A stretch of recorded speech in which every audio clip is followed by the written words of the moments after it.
DZZZ Bantay Biyahe Buena Manong Balita. Maraming salamat sa iyong report, Mark Makalalat. Alamin naman natin Biyernes ngayon.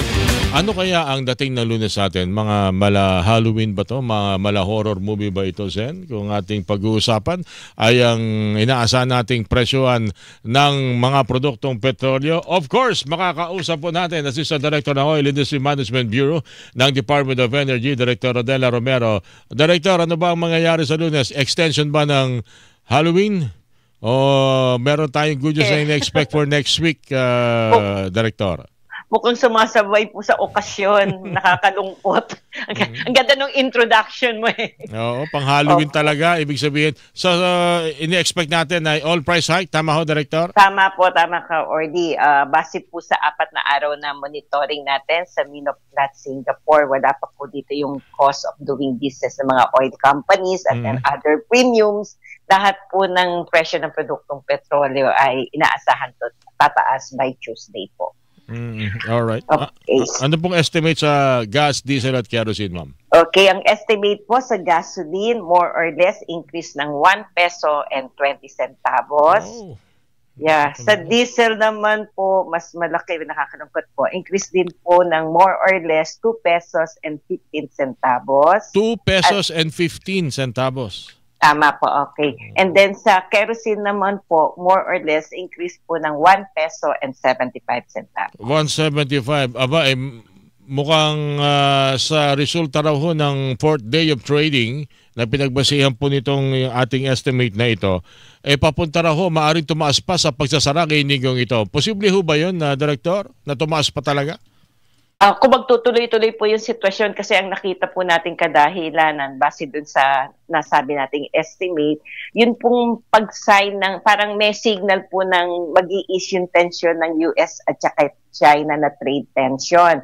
So, ibig sabihin po, magbubus ang demand kasi malalaking bansa yan eh. Okay. So, para yung likelihood na magkaroon ng bagong tariff or mga export restriction, mawawala yun eh. Kaya panibagong economic development sa dalawang bansa.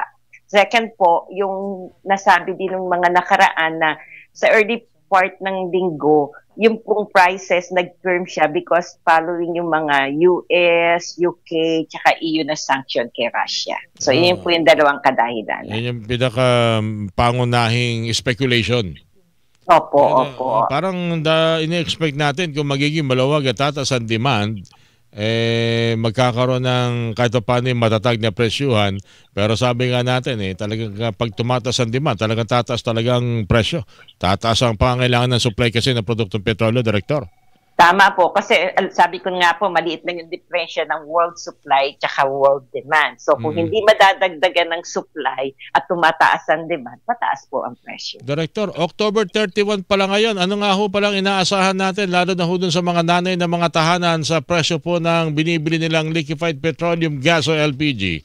May balita po tayo, Director? Siguro mamaya pa po kasi kahapon wala pa kami nakita na news sa LPG. Pero yun nga sabi nila, maging steady siya, maging cautious kasi dependent din po sila sa meeting na nangyari kahapon na October 30 between US President at saka China President. Di po ba? So, kung ano yung resulta, no, yun din ang magiging impact sa LPG. Malamang, kung ano yung kinetanan ng petrolyo, ganoon din mangyari sa LPG, baka, nako, wag naman sana, pero malaki ang increase ho kaya ito? Hindi naman. Hindi naman po. Siguro kasi katulad nga po, nung nakaraan, nag-rollback tayo itong October, di po ba? Halos rollback.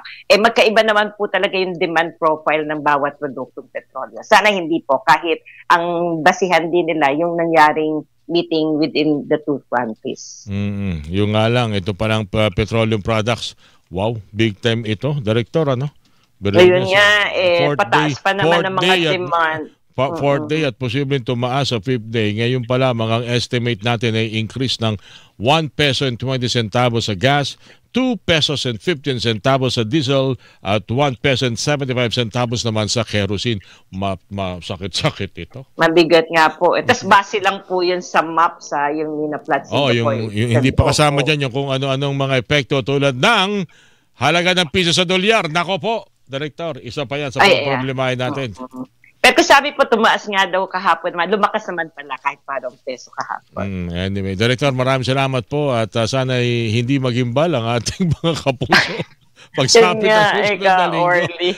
Sana po, makabawi man lang sa darating na mga linggo. Alright. At maaaring siguro sa last day din, makabawi man lang kahit konti. Hindi na masamang bumawi ng 50 centavos dito sa dalawang pangunahing produktong petrolyo ito. Masakit-sakit ito lalo na sa diesel, Director.